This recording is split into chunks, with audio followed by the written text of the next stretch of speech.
Many people ask me why visit Pittsburgh. You'd think the answer would be to see me, but it turns out for most of you that's not nearly enough. In 2002, the city hired a marketing firm to improve its branding. The suggestion was the following core theme for Pittsburgh: accomplishment through connected individuality, linking vital individuals, vital communities, and vital resources.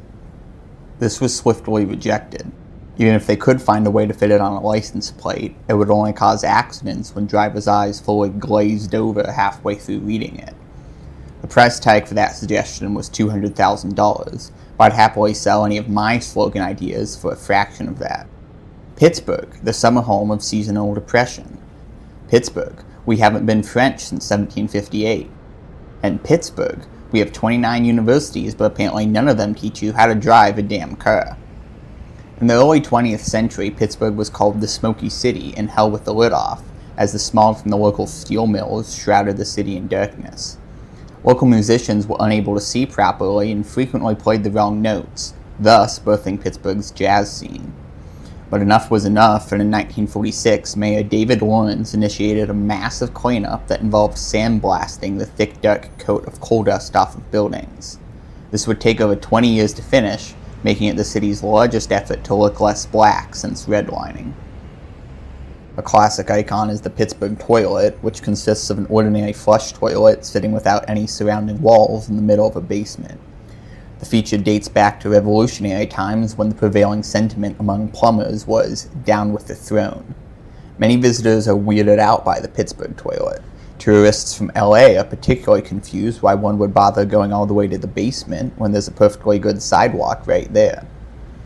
Another local staple is Picklesburg, an annual food festival where you can get pickle beer, pickle ice cream, pickle cotton candy, and incontinence. It was voted Best Specialty Food Festival by USA Today in 2022 and 2023 because by then COVID had killed everyone's sense of taste. Each year, Heinz sponsors the custom 35-foot-long balloon to display at Picklesburg, and as you'd expect, it's quite a big deal. The attendee who can drink a quart of pickle juice the fastest is given a prize belt that dubs them the mayor of Picklesburg, and anyone they share a room with is given a complimentary gas mask. Visitors to Pittsburgh should expect to be confronted by an overwhelming number of bridges. At most local churches, a single playthrough of Oceans can last well over 3 hours. Thus, the nickname the City of Bridges, even though Jeff never even lived here. There are 446 bridges in total, and if you were to put all of them together end to end, it would make it a lot harder to get anywhere. Sitting atop 3 rivers has made Pittsburgh a major port since its founding, despite it being 360 miles from the sea. America's furthest inland port is located in a wine shop in Kansas. Pittsburgh was finally connected to the Atlantic in 1825 by the Erie Canal, or as it's known after Halloween, the Canal. The Pittsburgh left is when the first left-turning car at an intersection is given precedence over cars driving straight through, which speeds up the flow of traffic. However, the practice is controversial due to the risk it poses to pedestrians. Yet, despite the dangers of the Pittsburgh left, all our mayors have been Democrats since 1934. Canton Avenue in Beachview is officially the steepest public street in the United States, with an incline of 37 degrees. To put that in perspective, even with 37 degrees, most psychology majors still can't land a stable job. However, some question the record. Other sources estimate that Canton Avenue's true grade is up to 8% lower than claimed. But come on, who would honestly expect Pitt to inflate grades like that? Pittsburgh has 90 neighborhoods in total, many with unique names and backstories. Mexican War Streets was developed in 1847, and its roads were named after major battles in the ongoing Mexican-American War. Chateau gets its name from the stately townhouses it once featured, and Point Breeze was the cheeky name for an area whose residents were way too fond of Heinz baked beans. Squirrel Hill is known for being a large Jewish exclave, with Jews making up over a third of its population. It's also the safest neighborhood in Pittsburgh, probably because all the restaurants have locks. So, hats off, congratulations to them. The Strip District features many bars, restaurants, and relieved out-of-state parents who expected something else entirely. Here, the Puttery and the Putt Shack both offer a fresh take on the game of golf by adding in food, drinks, and a modern atmosphere. Other establishments like Primanti's improved golf even further by keeping those new additions and removing the whole fiddly bit with the golf ball. But for all you traditionalists, the Bob O'Connor golf course in Oakland is perfect for a round of 18 holes. So, if you're searching for a fun afternoon outside, keep looking. Pittsburgh has a lot of happening places. Hell, the Moonborough, Con Alma Jazz Club, but the hottest spot in Pittsburgh is Holland Hall during August. 10 floors full of first years and no AC. It's enough to make the devil himself sweat when he's not busy elsewhere encouraging professors to make homework due over spring break. It's said that up on Mount Washington you can see all the way to Hampton on a clear day, but Pittsburgh's never had one, so it's a moot point. Easy travel up Mount Washington is provided by the Duquesne Incline. It's often assumed it's a cable car, but it's actually a funicular because it's both funny and peculiar. The two cars are counterbalanced on a cable so that one ascends as the other descends, fulfilling Newton's third law.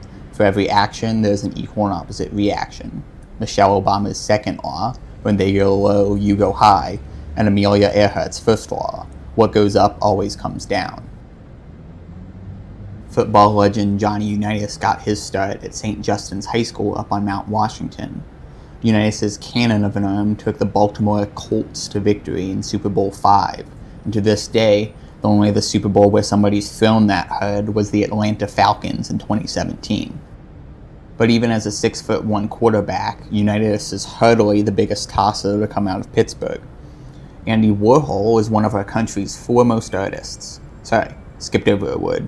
Is one of our country's four most overrated artists. The Warhol Museum downtown prides itself on being the largest single artist museum in North America. There really isn't the Pittsburgh Zoo just an exhibition of God's artwork.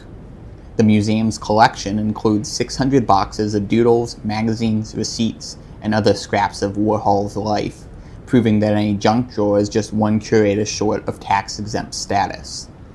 Through his work, visitors are encouraged to critically examine America's consumerist celebrity culture, then to participate in it while visiting the gift shop.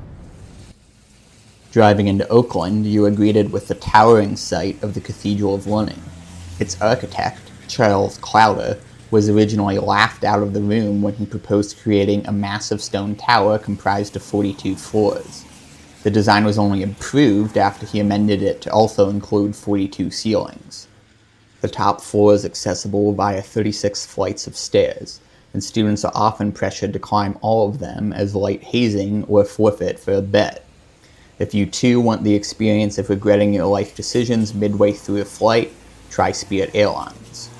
The cathedral's 764 steps are a genuine trademark of Pitt culture, setting up an intense legal battle should Hollywood ever produce 725 sequels to the classic Hitchcock film The 39 Steps. Cathy features nationality rooms designed to resemble historical classrooms from other countries. The accuracy of the rooms is very impressive, though they do, of course, have a few anachronisms one wouldn't find in older classrooms, such as Wi-Fi, light bulbs, and women. Nationality rooms include the Russian room, the Ottoman room, the Scottish room, and, for the convenience of guests, multiple rooms dedicated to the historic English town of Bath. The most recent nationality room, dedicated in 2008, was inspired by Wales. The public's response was divided. Some praised its authenticity and attention to detail, while others complained about the overpowering stench of plankton. Elsewhere on campus, the Frick Fine Arts Building is not named after, as many assume, the feelings STEM students have for other disciplines. Rather, it's named after the Pittsburgh industrialist Henry Clay Frick. Frick was ruthlessly anti-union, and in 1892 he forced striking workers to leave at gunpoint, resulting in 10 deaths. The city, embarrassed by this legacy, later promised to only name buildings after people who loved calling strikes. Hence, in 2009, the christening of the Obama Academy in East Liberty. Jonas Salk, former professor at Pitt School of Medicine, is celebrated for developing the polio vaccine. The world changed forever in 1952 when Salk delivered the first life-saving injections to young children north of the city. To this day, Pitt students still honor the momentous occasion by gathering on weekends and chanting, "Shots! Shots! Shots!" Since parts of Pittsburgh were once part of Canada, it's worth comparing our healthcare systems. The biggest criticism of American healthcare is its skyrocketing costs. For example, UPMC's $1.5 billion construction project in Oakland was financed by just 6 ambulance rides and 1 shot of insulin. On the other hand, Canada is criticized for its embrace of euthanasia. Fortunately, UPMC doesn't offer those procedures, though you can achieve roughly the same results by walking around the south side after dark. Day in and day out, one can find Jehovah's Witnesses standing across from the Panera Bread on Forbes Avenue. The two are similar, in that despite their attempts to come across as high quality, you'll only ever be disappointed by what they actually have to offer. Charles Taze Russell founded the JWs in Pittsburgh in the 1870s. He grew to be the revered teacher, despite his consistently inaccurate predictions, which were based on his personal scholarship in the Just Trust Me Bro school of thought. When Jesus didn't return in 1874, Russell argued that Jesus actually had come down, just as an invisible spirit who you wouldn't know anyways because he goes to a different church. Yet, I would argue it's blasphemous to claim that the second coming of Christ made less of a splash in society than the Minion movie.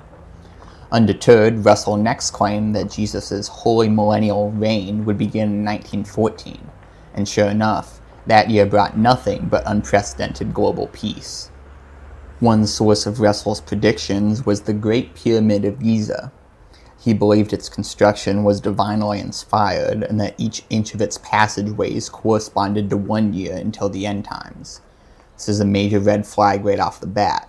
Never trust a man not to add a few inches. It's a fascinating system, though, with stunning implications. The size of the Parthenon predicts the 2007 Greek debt crisis. The length of Hadrian's Wall points to the 2015 collapse of One Direction.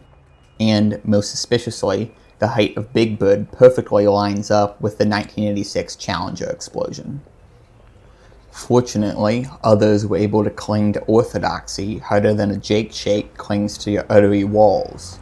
Fred Rogers was ordained as a minister to children and families after he graduated from Pittsburgh Theological Seminary, and is regarded as the finest sweater-wearing children's TV star to come out of Pennsylvania, an honor held without competition since 2014.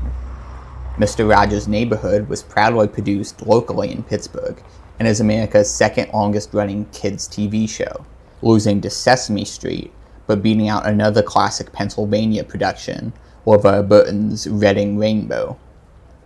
Pitt's 8th Chancellor, William Holland, was actually an ordained pastor, in addition to his many academic interests. While in college, he learned Japanese, even though it would still be a century until the next chapter of One Piece dropped. His areas of focus were lepidoptery, the study of moths, and paleontology, passions he combined in the pulpit by leading a bunch of old dinosaurs into the light. Belfield Church, where Holland pastored, moved down the road to merge with First United in 1967. The University of Pittsburgh bought their land and demolished the church to build offices. They did preserve Belfield's original bell tower, though allegedly just to lower property taxes by keeping the plot's historical designation.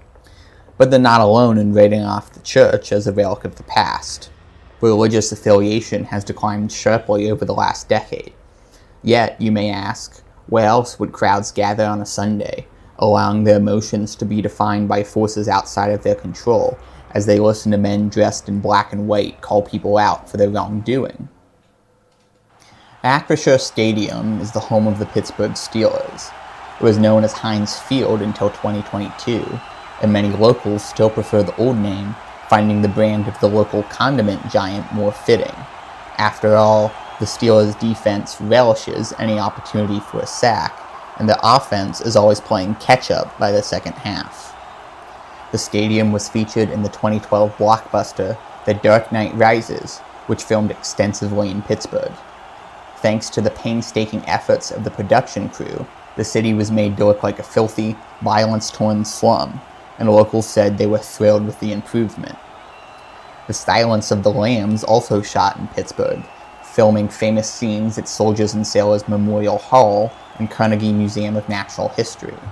Though Pittsburgh created much of the movie's look, it was while shooting a scene in Philly that the iconic title, The Silence of the Lambs, was inspired, when a local heckler said, "I wish yous would shut up." Model railroads are very popular in Pittsburgh, but the region did once have the largest freight rail center in the world, so that tracks. Every fall, Phipps Conservatory displays a detailed garden railroad in their west wing. I myself own one model railcar, taken from the rear of my grandfather's train set. Evaluators often tell me my caboose is very impressive, but would look even better if it didn't have such a big crack. Pittsburgh used to be the country's primary source of coal, but is now embracing sustainable energy. Fitting a house with solar panels is a great gift to future generations. Not because it stewards the planet, but because with only 59 sunny days a year, it would take until your great-grandkids to see a return on the investment. Financially, it's equivalent to opening a hamburger stand at the PETA headquarters. And speaking of hamburgers, it was in the Pittsburgh suburbs that Jim Delgatti introduced the now ubiquitous Big Mac to the McDonald's menu. He admits it wasn't an original idea, and the double-decker layout was copied from a local Big Boy franchise. It's robbed achievements like this that earns Pittsburgh the nickname Steel City. Jim and his wife are buried together in Fox Chapel, both in coffins, placed on top of each other, with a third coffin in between. Pittsburgh has plenty of unique acronyms and abbreviations. UPMC is the University of Pittsburgh Medical Center, the PAT buses are operated by Port Authority Transit, and PIT is a portmanteau of the university's two core principles, piss and shit. CMU stands for Carnegie Mellon University, one of the nation's top computer science schools. It was countless hours of work from CMU students that led to the creation of Java and the first fully wired campus, to which Pitt replied, "Hey, we can do both those things too," as they opened their third Starbucks. It's not just a techie school, though. 11 alumni have won Academy Awards, including Stephen Schwartz for his majestic lyrics to Colors of the Wind from Pocahontas, which has inspired generations of CMU students to imagine what it would be like to go outside. If you want to escape CMU and Pitt's urban settings, consider Chatham University, whose cozy, out-of-the-way campus is nestled into a partially wooded area ever since they went co-ed in 2015. In 2023, Chatham University announced major cutbacks due to a $6 million deficit. Facing a mountain of debt with little way out, the university was forced to issue a statement to students saying, "Damn, so this is what it feels like to graduate from here." Pittsburgh has faced its share of natural disasters over the years. In 1845, the downtown was engulfed in flames, and a third of the city was destroyed by colorful tongues of fire. Nowadays, if you want to see Pittsburgh get licked while clad in yellow, just watch a Steelers game. In 1936, Pitt was swamped by the Great St. Patrick's Day flood. It's a shame it didn't happen 89 years earlier, when it could have at least put out the fire. Infrastructure would be built up to stop the rivers from overflowing their borders again, protecting the city from Hurricane Agnes in 1972. But not all banks are so well managed. During the 2008 subprime mortgage crisis, Nat City in Cleveland lost $1.8 billion and was acquired by PNC. Between this and losing LeBron 2 years later, Cleveland would cement its legacy as America's parts car. After the acquisition, PNC became the fifth largest bank in America, with the number one spot being held by whoever I choose to bank with. Your boy's got bread so hard even the dining halls won't serve it. They call me Mr. Pierogi because these pockets made out of dough. Be grinding like the Pat bus because I don't stop for no one. Mount Washington ain't jack once you seen my Mount Benjamin. In 1995, two local men attempted to rob a bank by rubbing lemon juice on their heads, which they believed made them invisible to security cameras. The officer who arrested them remarked, "Why the sour faces?" This incident inspired psychologists David Dunning and Justin Kruger to study the effects of incompetence, ultimately formulating the Dunning-Kruger effect and forever associating their names with the concept of staggering ineptitude. Seems like a harsh legacy, but I guess that's what you get when other research can't replicate the effect.